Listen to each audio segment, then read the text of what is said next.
will reign once again, and the world will be set aflame. Your loved ones will die. Your cities will fall to dust. And I will feast upon your soul. Elder Scrolls Blades, a mobile game in early access that I enjoyed quite a bit. However, the flip side of the same coin, it's not a game I'd recommend to other people. So I'm going to talk about the game itself, and then I'll talk about what could possibly be done to make the game better. It's a game that has the most complex combat out of any Elder Scrolls game. And I played them all, so I should know. It also has the most simplistic out-of-combat gameplay. It's a game that if you play it like a pure Elder Scrolls game, it's horribly broken.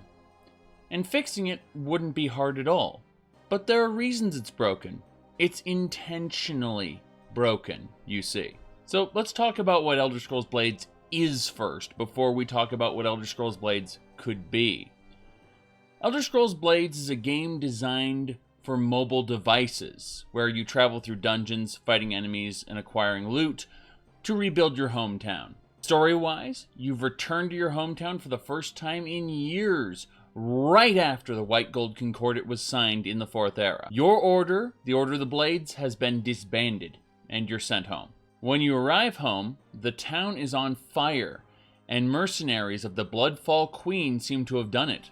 So you get in there and start rebuilding the town and fighting the Bloodfall Queen's mercenaries all the way. However, as you delve into the story, it turns out the Bloodfall Queen was actually furious at her men having burned down the town. She just wanted the people to pay their taxes. Now, they can't pay their taxes because their town's ruined. See, the men just wanted to show the townspeople that they were serious, so they knocked over a statue and broke it. See, the Bloodfall Queen isn't really your enemy. And the mercenaries working for her didn't know at the time that that particular statue had been around from the First Era, and it was a seal keeping the ancient Ayleid king, the Lightbringer, in his crypt.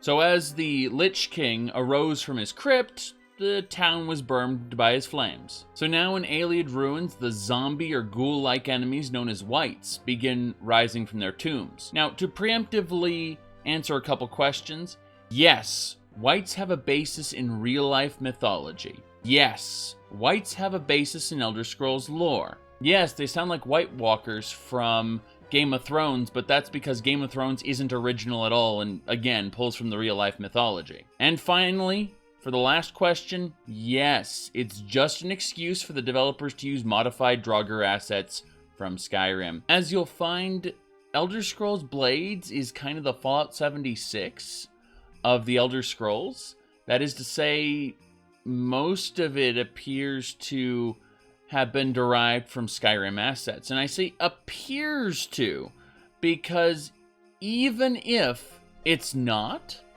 it looks close enough to the point where people make the assumption that this is a glorified Skyrim asset flip. I'm willing to bet that quite a bit more work was put into the game than that, but since they were shooting for a Skyrim art style, it came off in a bad way, leading everyone on my live streams to make these assumptions. And rightfully so if their art design failed. Worse off if they actually did copy the assets. It shows laziness. Or at least a rushing, a sort of, well, we don't need to create new assets, so let's just run with what we got. Again, I'm not saying that's what actually happened, I'm saying that's how it appears from the outside observer's standpoint. But back to the story. So, you unravel the mystery of sealing away the Ayleid Lich King. Like liches in almost every fantasy universe except for Skyrim for some reason, the Ayleid Lich King is immortal, and every time you kill him, he just reforms and comes back stronger. The game plays up the idea that at the height of his power, you will most likely not stand a chance. You're sent to speak to a dragon who basically reveals to you that there's an Elder Scroll that used to be in the statue, and it got stolen, but you need to use that scroll to seal him away. And yes, Elder Scrolls Blades takes place pre-Skyrim in the Fourth Era, and flat out says, no, dragons are not dead. contradicting the idiot guard in Skyrim's assumption, which is a good thing, because the Elder Scrolls has a rich history of dragons in its lore that Skyrim kind of forgot about. It just shows how contextually stupid that guard's comment was. In universe, it makes sense, he's an idiot, right? But from a presentation standpoint, that's not the kind of thing you want to deliver to the reader, viewer, player, because their world impression is based on it. It makes sense when you step back and look at it from a meta lore perspective, but if you're just playing through the game, I'm sorry, game writer, but that is bad writing. Now, I just mentioned bad writing for a reason. Oh boy, because here's Elder Scrolls Blades with a 1-2 punch. You see, the dragon tells you that the Elder Scroll can affect all possible futures, and you have to use the Elder Scroll to bind the alien Lich King into the future where he never escapes. This basically destroyed any investment I had in the story up to this point. The Elder Scrolls have been a contentious point from the very beginning. MacGuffins, a MacGuffin device is something that exists in a story, the kind of instant resolution device, and it exists for no other reason than to resolve the plot. Well, MacGuffins in general are not looked upon well, and they're hand-waved in video games because they need to be. That's unfortunate because we end up with this escalation of Elder Scrolls. See, in the first game, they were something that had to be translated. One of the pieces of the Staff of Chaos you got from a dungeon, which you discovered the location of by having an Elder Scroll translated. In the second game, they were a metaphor. You see, your actions were inscribed upon the Elder Scrolls. How the Elder Scrolls became what they are now was lore that was written between Elder Scrolls 2 and 3. That's when things started to get a bit crazy and they were given prophetic powers, the ability to tell the future. Now, I actually kind of like this in the sense that you can set up entire games using the prophecies from an Elder Scroll, and whether the prophecy is true or false is up to the player making the prophecy true or false. And that's what Morrowind did. Morrowind excelled at the idea that the prophecy stands first, but without the hero there to make the prophecy a reality, no event actually occurs. Unfortunately, then Oblivion comes in and uses it to dispel Nocturnal's curse. An Elder Scroll dispelling an illusion. Elder Scrolls let you see the truth of the universe, they let you see the future. It's related to sight. You go past the curse, past the illusion anyway. It was a stretch. It was a MacGuffin, but I was willing to buy into it. The fifth game, however, not only gave time viewing powers, but also gave the power to send Alduin into the future, which is stupid. This is the progression how the Elder Scrolls as items became progressively worse as the series went on. And now Elder Scrolls Blades takes the cake by giving the scroll the ability to affect all possible futures and make a future you want to happen. It's dumb as hell, and I lost all personal investment in the story at that point. Who dares disturb my peace? Speak, Volan. Your life hangs in the balance. I seek your wisdom. You came alone? That is very brave or very stupid. You see, I want to say it was probably both. That would be my answer. Like, anyone says that's very brave or very stupid, I'd be like, both. Or those are not mutually exclusive states. Stuff like that. But I trust in your good judgment with my life. Stupidity it is, then. If it is death you seek, I will give it to you. Okie dokie. Why'd you come all the way here to die? The Sorcerer-King, yeah, he's returned. The alien Sorcerer-King's back. The rumors are true. I hope this day would never come. You may seek my help then. You're the only one who can help. Very well. Selamari must not achieve his goals. The world cannot be destroyed just yet. Just yet. We need to make sure... Everyone, we need to make sure the world isn't destroyed just yet. So, Silmaril, he's gonna stay put. The Sorcerer-King is immortal. Simply destroying his physical form will not kill him. Oh, I've already killed him. I've already killed him. He just pops back into existence because he's a freaking lich. He's a Lich King. I've killed him before. You need to bind his spirit first. What do we need? Have you found the Elder Scroll? The Kell, the Elder Scroll, can affect all possible future... No! Jesus. No. And, yeah. Those are the Twitters. The Twitters. Oh boy. You will need an incantation used to bind his spirit in ancient times. Defeat him in combat. His pure heart... a pure heart must read the incantation while wearing his lost crown. Well, I can't do it then. We need a pure heart, because, that's not gonna work for me. Not gonna work for me at all. Hold on a second.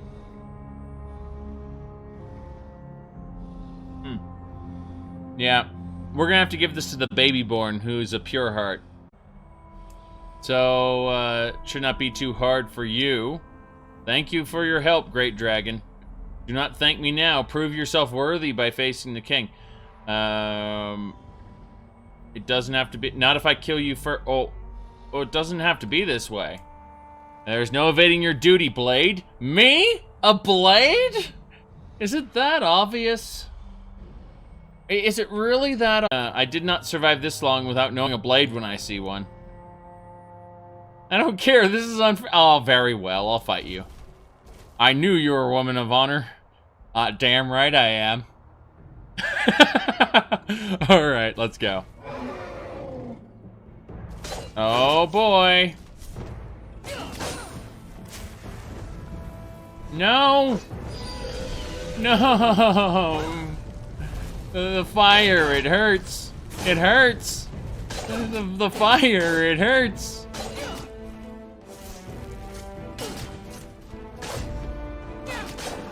Make it stop. Okay.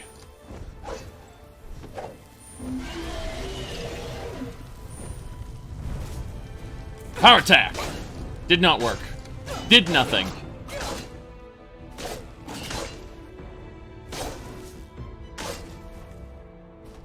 Enough, you've proven your worth.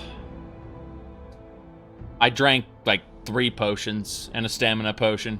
3 health potions and a stamina potion is all it took to kill a dragon. You have gratitude in that of my town. Oh boy. Won't matter until he's dead. Okay. So he's going back to sleep. He doesn't care. So I gotta return to Khajiit. There we go. Let's do it. Yep, I slapped him around with an orcish axe. Hey, Khajiit. Hello. Sashi found another entrance to the cavern. You've met the dragon, yes? And he did not kill you. This is good. And I know how to beat the Sorcerer-King. Yes, let's go. So we're gonna fill the Khajiit in on the way back. Oh boy. Damn right.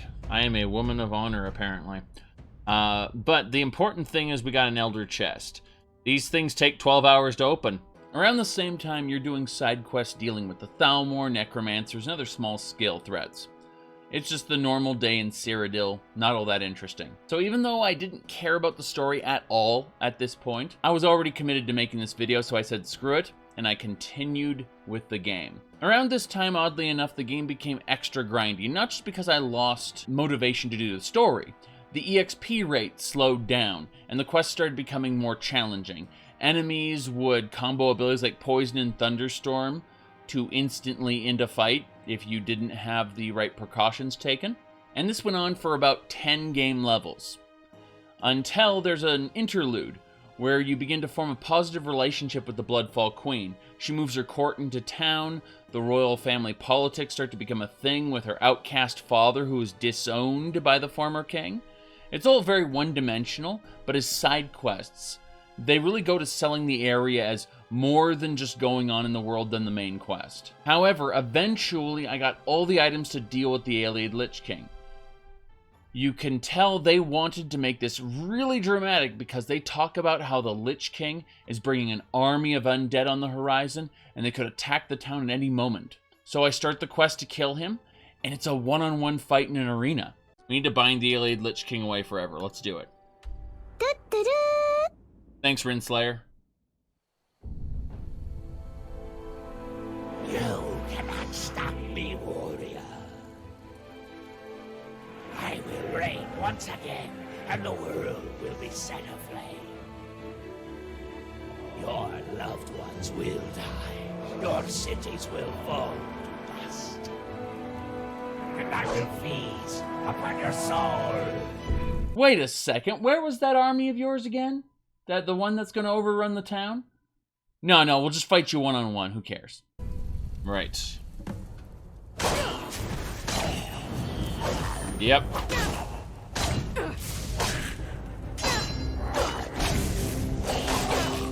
Yeah, he might actually just straight up kill me regardless.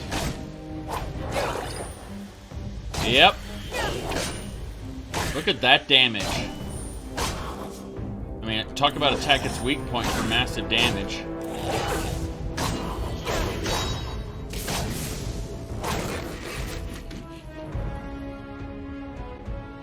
Yay! We did it. We defeated the Alien Lich King. Using a sword that he's weak to, basically. We ended up crafting that. After you beat the Alien Lich King, it plays a little cutscene where it zooms up to the Elder Scroll and his seal, and that's it.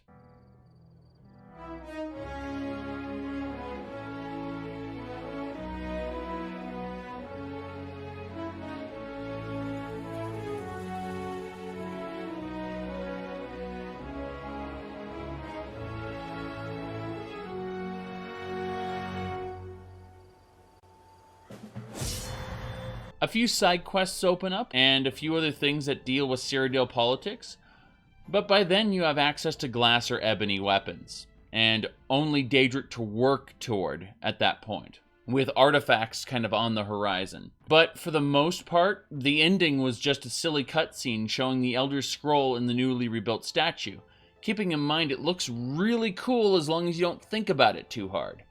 That Elder Scroll is going to get rained on, and stolen, and bam, we get Lich King again. In fact, there's a lot about this game you shouldn't delve too deeply into because it makes no goddamn sense when you think about it too hard. And that is the story of Elder Scrolls Blades in a nutshell. I liked the Alien Lich King as a concept up until the final battle where it turned out he was just a generic evil dude.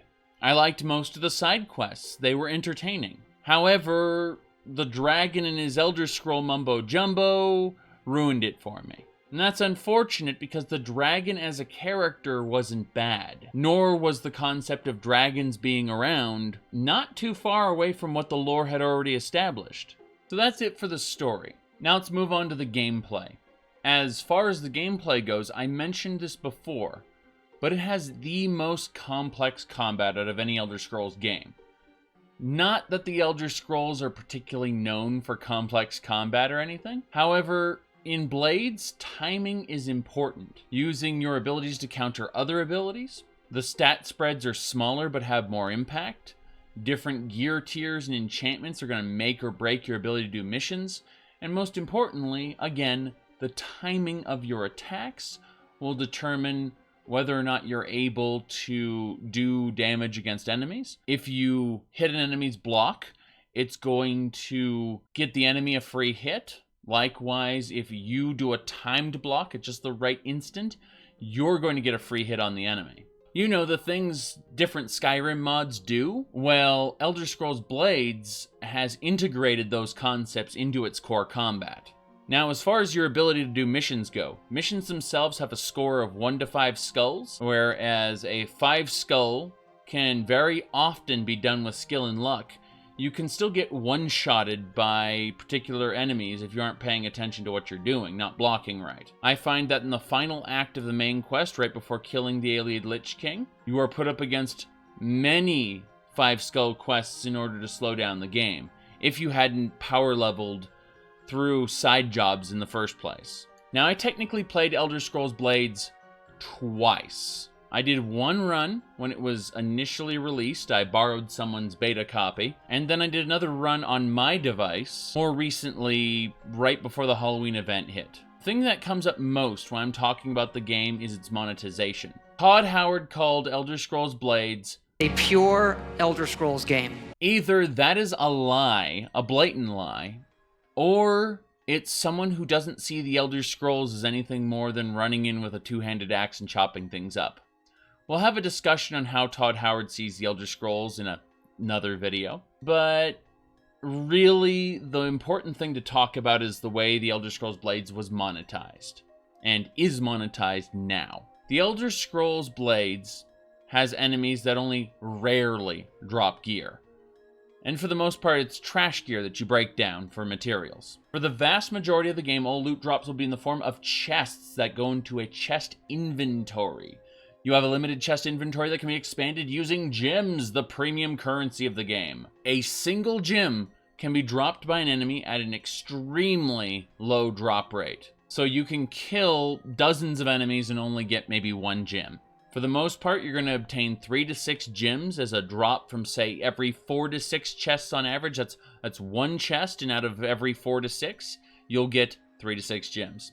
Oh boy. This means that free gems are actually very scarce, and the game is constantly suggesting you buy more gems. You can open only one chest at a time in Elder Scrolls Blades. This mechanic is shared by the worst free-to-play games out there. The game has a legendary chest that takes 24 hours to open.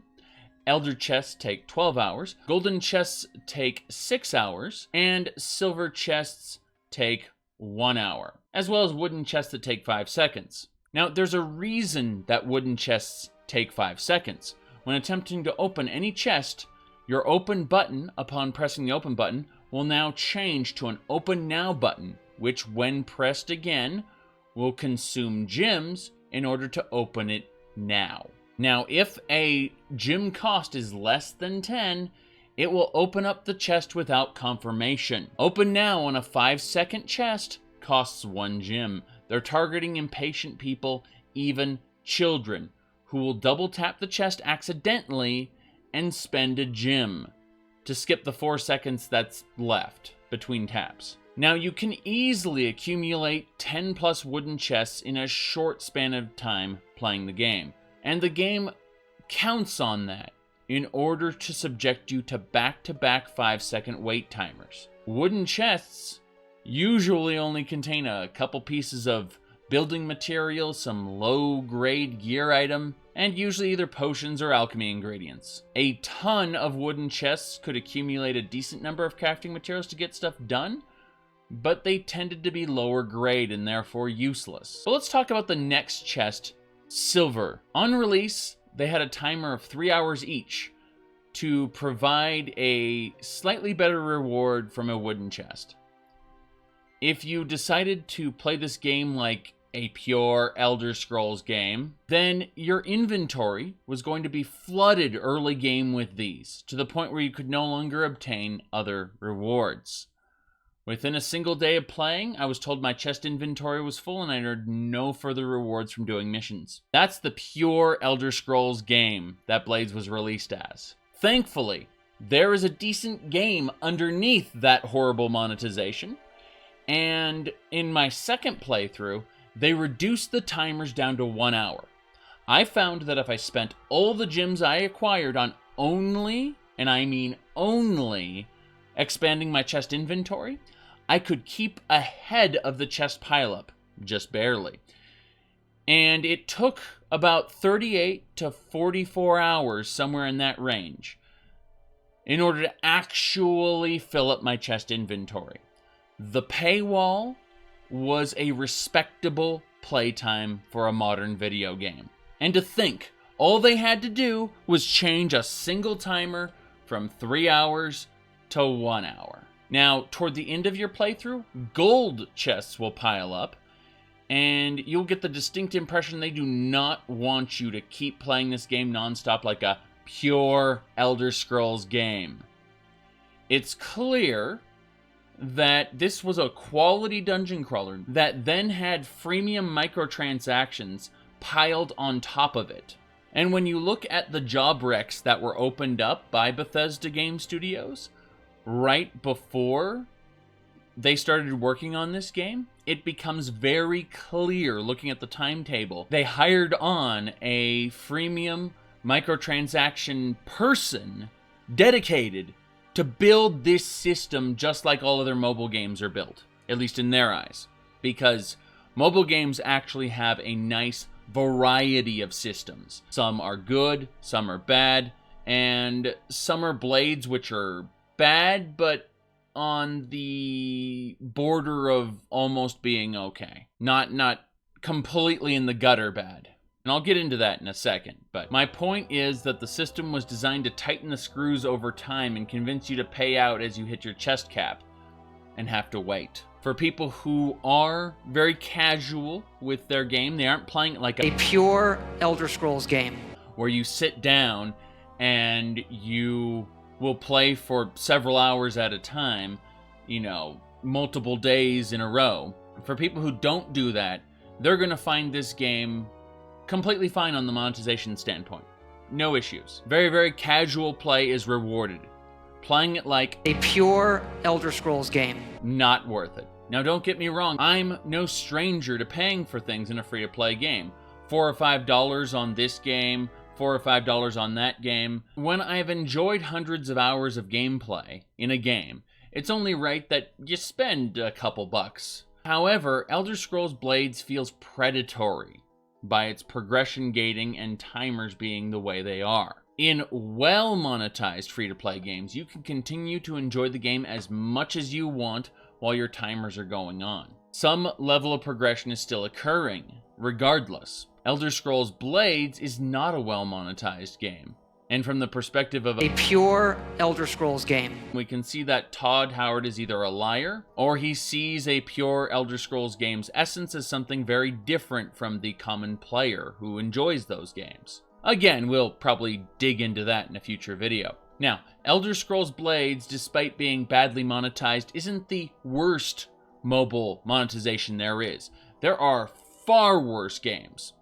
I've seen some with energy bars or limited lives, and those are virtually unplayable. They actually cost themselves money because people don't get invested in them fast enough before they hit the paywall. As much as I want to call Elder Scrolls Blades a cash grab because of its insidious monetization, they built a decent game and then put the cash grab on top of it. That's why they hired the monetization person for the game. That's why that job rec was opened, because they went and they dedicated themselves to building a game first, then monetizing it afterward. But ignoring the monetization for a minute and judging the game solely based on the gameplay experience, I'm a fan of dungeon crawlers, and Blades does it adequately. Games like Elder Scrolls Legend Battlespire are just better in every respect. But for your mobile device, Blades is entertaining. The core gameplay loop of Blades is simple. You'll enter a dungeon, kill everything there, loot everything there, and complete your quest. Return to town, repair your stuff, and repeat. Occasionally, quests will have dialogue, which is very bare bones and uninteresting. You are expected to do quests until you hit a quest that is too hard to clear. That's a sign that you are to go and do jobs until you are strong enough to clear the quest. Jobs are randomized generated dungeon quests that are straight to the point.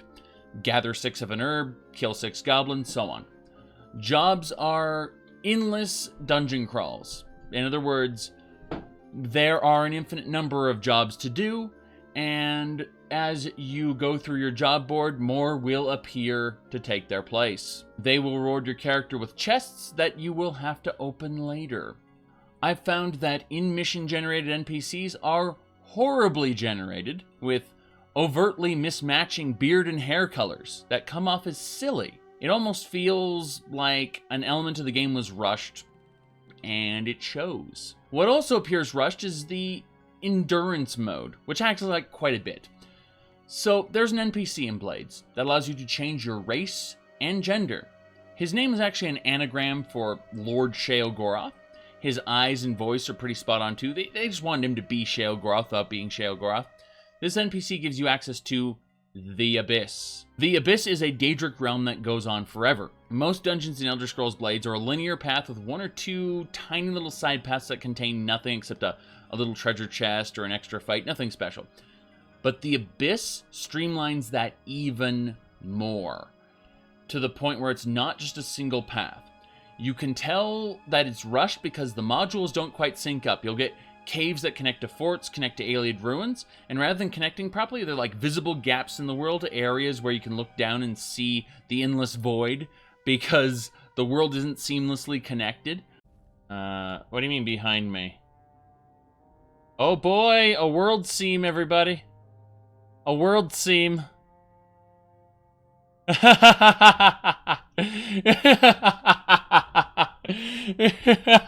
It just shows how broken their algorithm is for combining these dungeon tile sets, basically. Speaking of gaps, you seen NPCs with neck seams?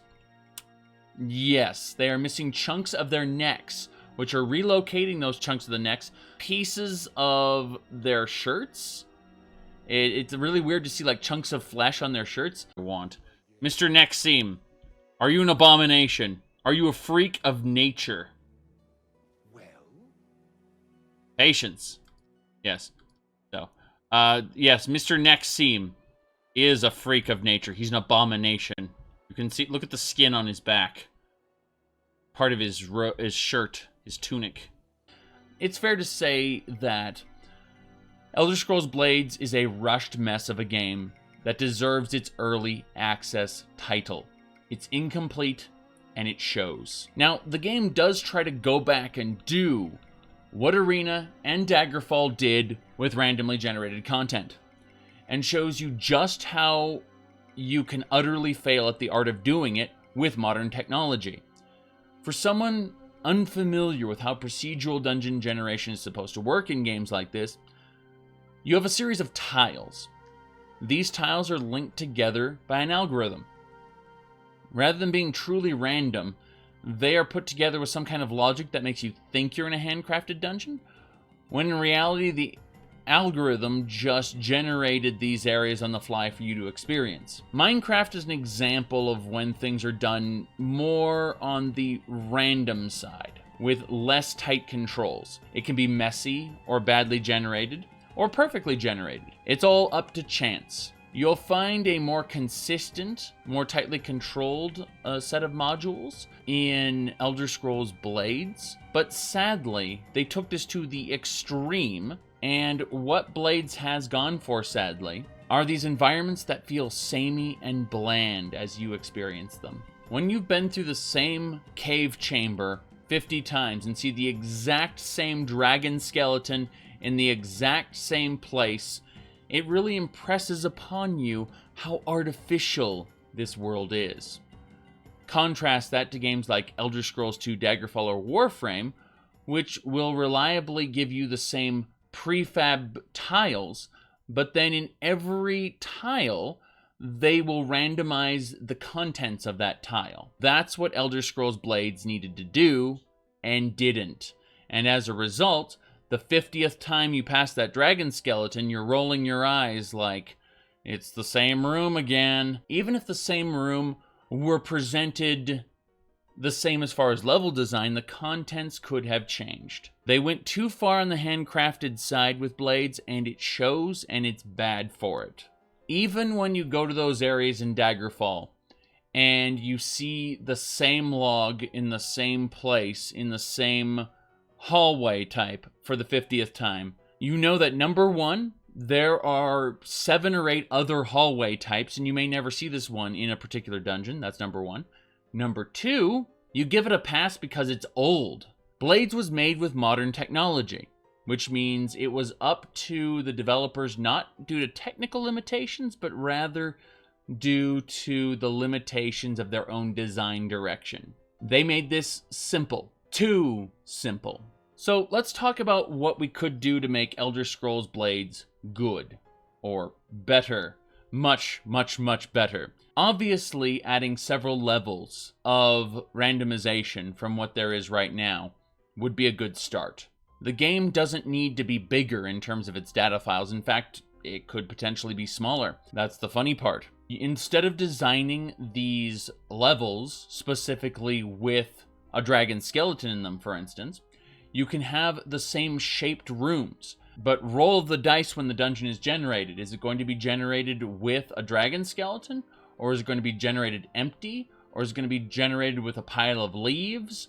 Or is it going to be generated with a log in the middle of it? Simple things like that go a long way in the art of procedurally generated content. And I do not believe, even for a minute, that the developers of Elder Scrolls Blades went that deep. And that's unfortunate, because we could have had a game that gave us varied dungeons. Even if the actual framework of those dungeon tiles were the same, you could get a unique experience almost every time. All you'd need to do is up the level of complexity. That's on the design standpoint, not the technical limitation on the phones. The phones can handle this. That's number one on what I would do to greatly improve the Blades experience. Number two, we need to address the monetization. This is serious. Remember when I was talking about the chests? If you're opening up a golden chest, which takes 6 hours, you can't open up a silver chest, which takes 1 hour.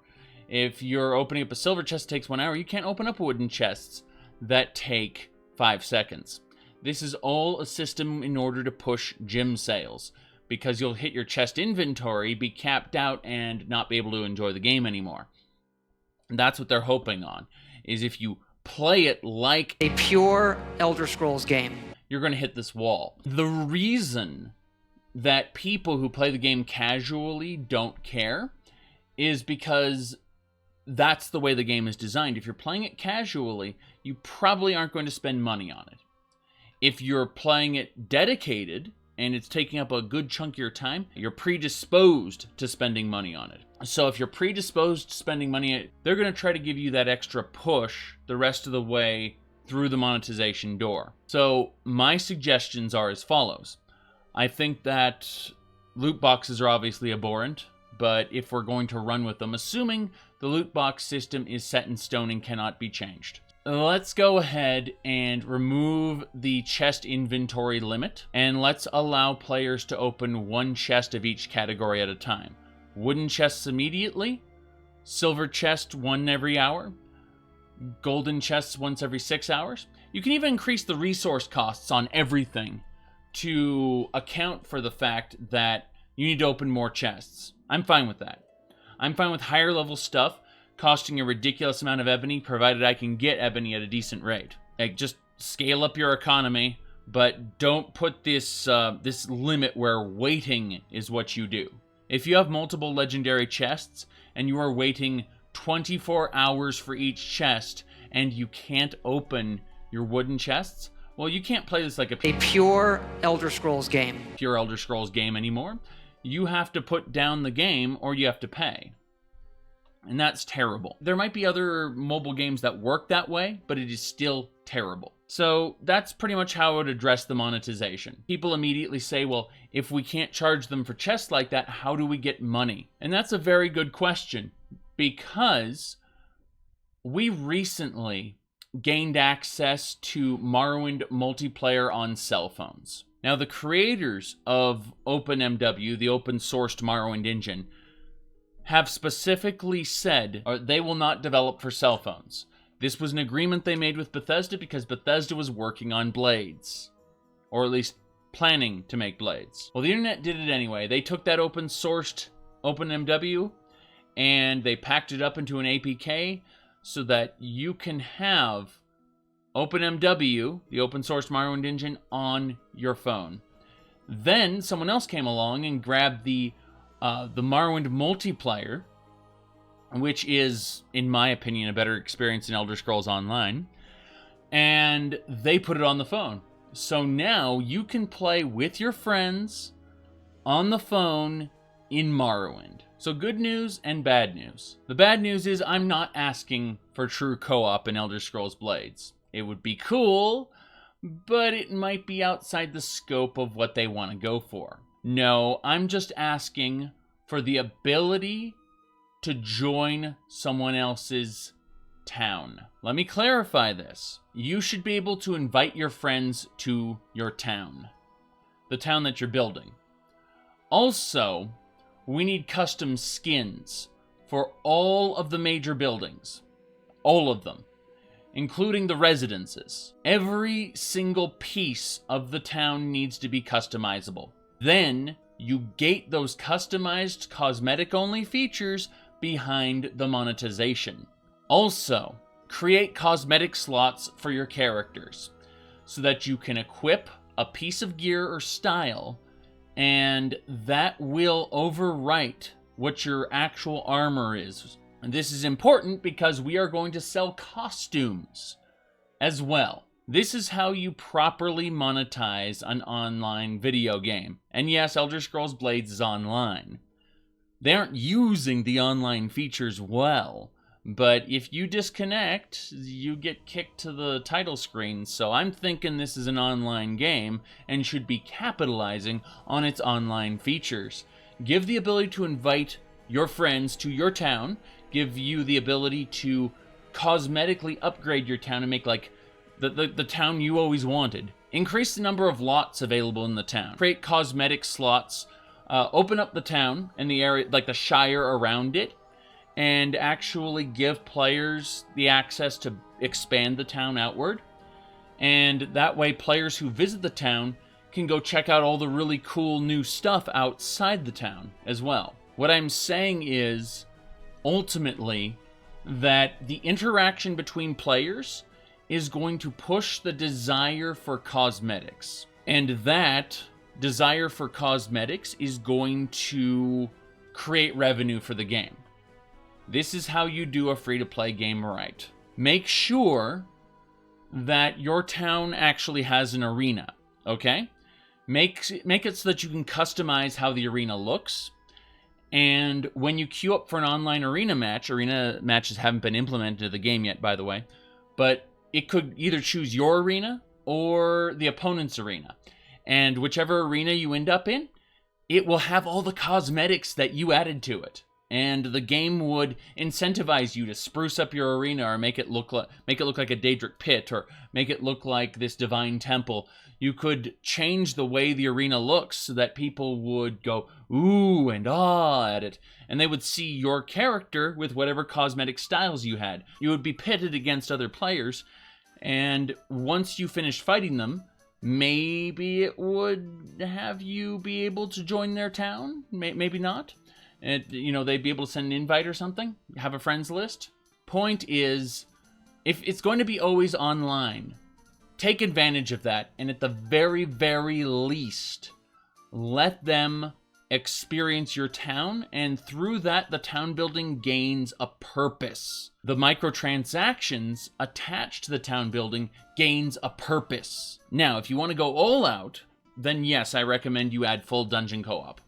And I think that people could really enjoy full dungeon co-op, provided it is done properly. But that is designing a system, I think, a little too far away from what the core game is right now. So we fixed the dungeon generation by making it more complex. We fixed the monetization, not only by changing the predatory loot boxes into something a little more reasonable, but also by increasing revenue by implementing other players.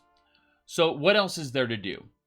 Well, if we want to really stretch for it, obviously we could redo the skills and stats and things like that, but again, I feel like the game is already crystallized into the final form it's going to be, and we're just adding or removing features. Elder Scrolls Blades isn't a bad game, it's just a game that is buried under a bunch of poor decisions, probably rushed to hell, and that's all there is to it. The game is engaging, and if they spent more time on it, I imagine it could be something truly entertaining.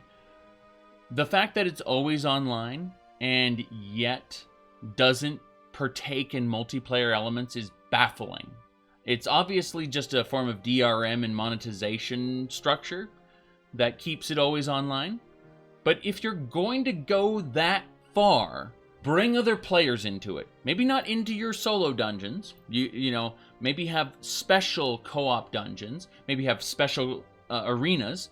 But then subtly convince players to bring their friends to their town. Don't let random people join your town, because your town should be your sanctuary away from them when you want it to be. But if you invite another player into your town, and they're able to see all your buildings, and they can see how you've spent, you know, money on the microtransactions, all of a sudden, it becomes more reasonable. The microtransactions don't seem that outrageous. As the game exists right now, it caters to people who play very little. Not like a pure Elder Scrolls game. Not like how Todd Howard marketed it. A pure Elder Scrolls game. Because Todd Howard marketed it in a way he knew it would get people's attention. It got my attention. With a few minor fixes, this could be a game that I would have no complaints over. Unfortunately, fix your broken NPCs. Fix your broken dungeon generation, and fix your broken monetization. From there, add a few small features, and the game becomes good. Thank y'all for watching. I will see y'all next time. And streaming it. Hey, Mr. Townsfolk. She was sight for sore eyes.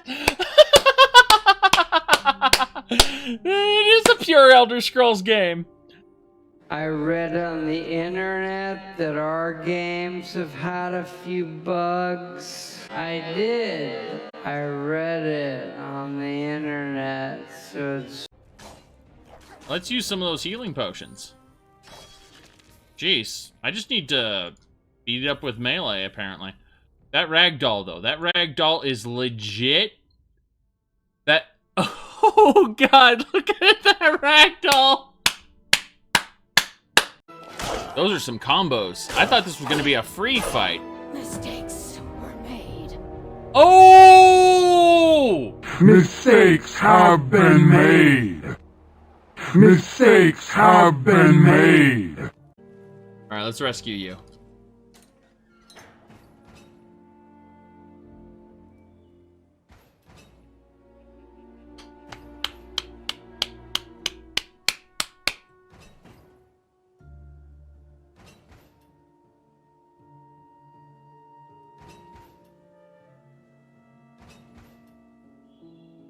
You don't notice I've already opened your cage, do you?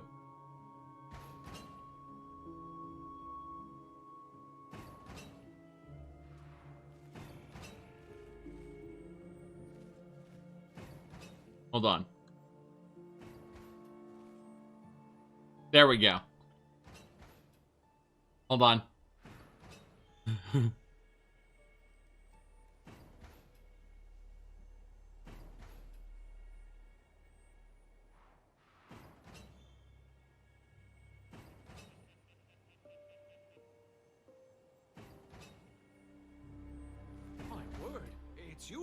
Okay, so for those of you who don't know, this was your former mentor, one of the leaders of the Blade, serious man. He trained you in everything you know, right? And over here, these Thalmor are looking for members of the Blades to arrest them. And this man over here is wearing a full suit of Blades armor.